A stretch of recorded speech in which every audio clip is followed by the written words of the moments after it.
Soy el pastor José Juárez de la Primera Iglesia Bautista da Colony en el estado de Texas.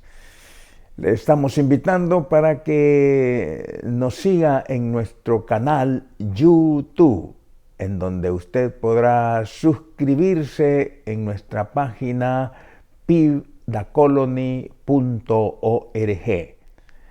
La mano seca es el tema de esta mañana. Dice la Escritura en Mateo capítulo 12, versículos 10 y 13. Y he aquí, había allí uno que tenía seca una mano.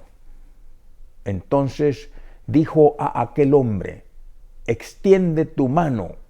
Y él la extendió, y le fue restaurada sana como la otra. Observemos bien la expresión: Jesús vino a la sinagoga de ellos, y he aquí, había allí uno que tenía seca una mano.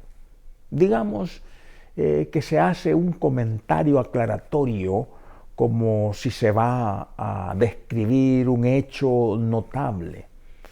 La expresión he aquí es como una nota de exclamación para llamar la atención. Alguien importante se encuentra en esa reunión. El individuo era su mano derecha la que estaba seca, la que más le afectaba, pues escasamente podía desempeñar su oficio o ganar su pan sin ella. Su mejor mano estaba inutilizada. La mano que le permitía ganar el pan estaba seca.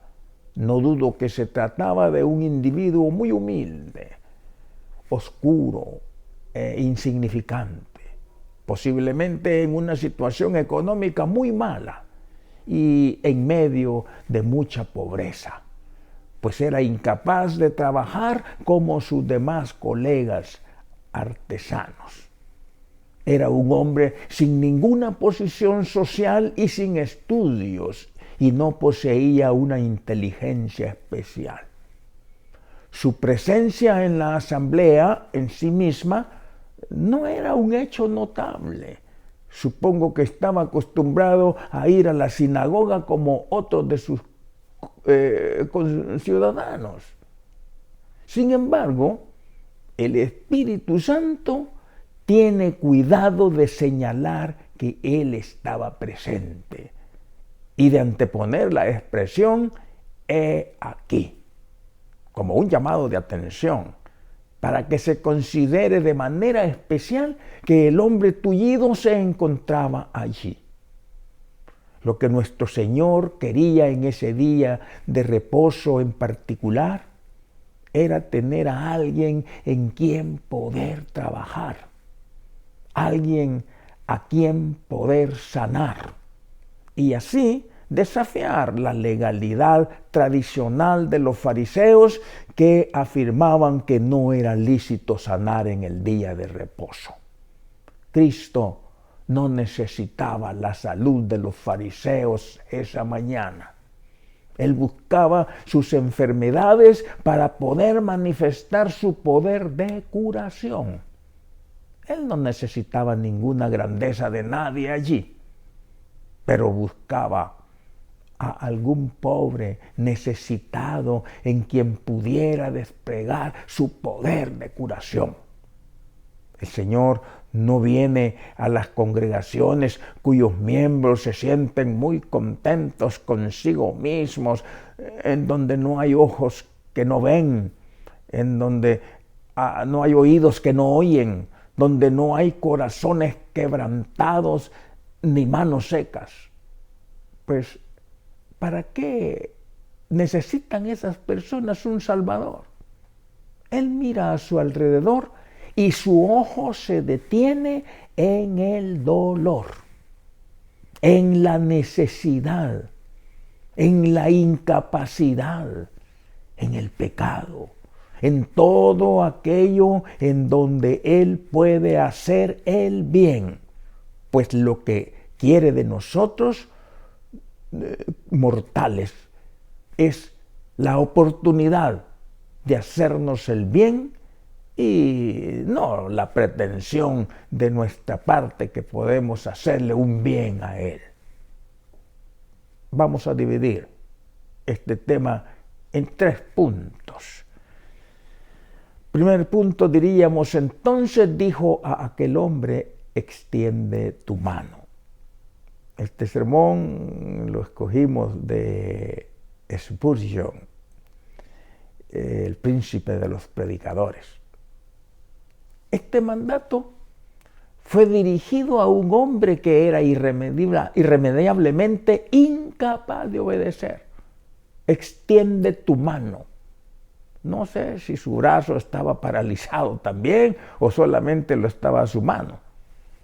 Como regla general, cuando una parálisis es total y no es una parálisis parcial, se afecta la mano y toda la extremidad completa. Tanto la mano como el brazo están atacados de parálisis. Usualmente hablamos de este hombre como si la extremidad completa se hubiera secado. Y sin embargo, no leemos ni en Mateo, ni Marcos, ni Lucas, ninguna declaración expresa que todo el brazo estuviera seco. Me parece que se trataba de un caso en el que solamente la mano había sido afectada. Tuvo que ser una escena impactante. Ante la pregunta de Jesús a los fariseos, no quieren responder. Y ante el milagro que realiza después, no saben qué decir. Deberían haberse convertido, pero su corazón se ofusca y se llena de envidia y de furor. Y después del milagro empiezan a dialogar entre ellos para ver cómo acabar con Jesús. Segundo punto, la persona que dio la orden. Fijémonos quién es el que da la orden. ¿Acaso nuestro Señor dijo estas palabras en ignorancia, suponiendo que el hombre podía hacerlo? De ninguna manera, pues en Él hay conocimiento en abundancia.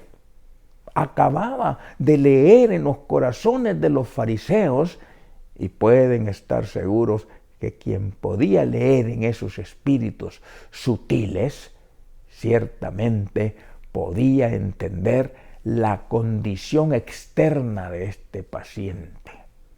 Él sabía que la mano del hombre estaba seca y sin embargo dijo, extiende tu mano. Este hombre buscaba a Dios a pesar de su crisis. Fue a la sinagoga a adorar a Dios y a aprender su palabra. Y en el tiempo de Dios tiene un encuentro con Jesús. A veces aparecen las crisis que nos recuerdan que debemos buscar a Dios. Cuando leemos en la Escritura el mandamiento, cree en el Señor Jesucristo, estoy seguro que Jesucristo sabe lo que está diciendo. Dijo Él, id por todo el mundo y predicad el Evangelio a toda criatura. Sí, a toda criatura. Supongan que algunos de sus discípulos hubieran sido muy ortodoxos y le hubieran preguntado, Señor, ¿no hay un error en relación a las personas? ¿Por qué predicar a toda criatura? ¿Acaso no están algunos de ellos muertos en sus delitos y pecados? Mejor predicamos selectivamente. Durante su vida terrenal, Jesús enseñó que la obediencia a su palabra tiene que venir primero antes de que podamos experimentar su poder. Sin embargo, mucha gente ahora anhela lo contrario. Es decir, que venga primero Dios y lo toque para luego obedecerlo. Pero no es así la realidad. Dios primeramente nos desafía a obedecerle. Y los que lo hacen experimentan su poder. Esto es precisamente lo que este hombre experimentó cuando decidió obedecerlo. Tercer punto, el mandamiento mismo. ¿Qué significa el mandamiento de nuestro Señor? El mandamiento era: extiende tu mano. En relación a ese mandamiento, observo que va dirigido a la esencia misma del asunto. No dice: restrega tu mano derecha contra tu mano izquierda. No es: muestra tu mano al sacerdote para que él haga una ceremonia en ella. No es: lávate la mano. Pero es: extiende tu mano. Eso era precisamente lo que él no podía hacer. Y así el mandato estaba dirigido a la propia raíz del mal. Tan pronto la mano fue extendida, fue sanada. El mandato fue directamente al objetivo deseado. Ahora, el Señor no dice a ninguno de los pecadores: hoy vayan a casa y oren. Yo espero que oren, pero eso no es el gran mandamiento del Evangelio. El Evangelio es: cree en el Señor Jesucristo y serás salvo. Pablo estaba a la medianoche con el tembloroso carcelero, que con dificultad entendía su propia pregunta, cuando exclamó: señores, ¿qué debo hacer para ser salvo? Y Pablo, de conformidad a la práctica de algunos, pudo haber dicho: debemos hacer una pequeña oración, o debes irte a casa y lee la Biblia, y debo darte instrucción adicional hasta que estés mejor preparado. Pero no lo hizo. No hizo nada parecido a eso, sino que allí mismo y en ese mismo momento Pablo le dijo: cree en el Señor Jesucristo y serás salvo. Mi querido hermano y amigo, hasta que usted no llegue a este punto, no se ha predicado el Evangelio. Pues la salvación viene por la fe y por ninguna otra cosa. De la misma manera, si nosotros queremos experimentar el poder de Dios, debemos estar primeramente listos a obedecerle, aunque esto nos parezca imposible. El Señor Jesucristo es hacedor de milagros. Él tiene compasión de nuestras necesidades.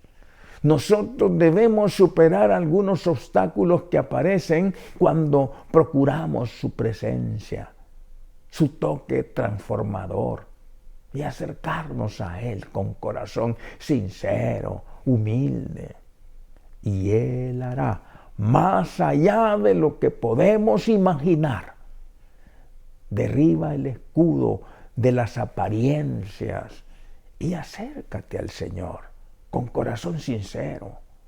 No saldrás con las manos vacías. Acepta al Señor Jesús ahora, que es el día de salvación, y Él te dará salud del alma, salud del cuerpo. Cree en Él. Ahora es el momento que, si crees, Él te dará la corona de vida y estarás con Él en el cielo de Dios. Que Dios te bendiga en esta mañana.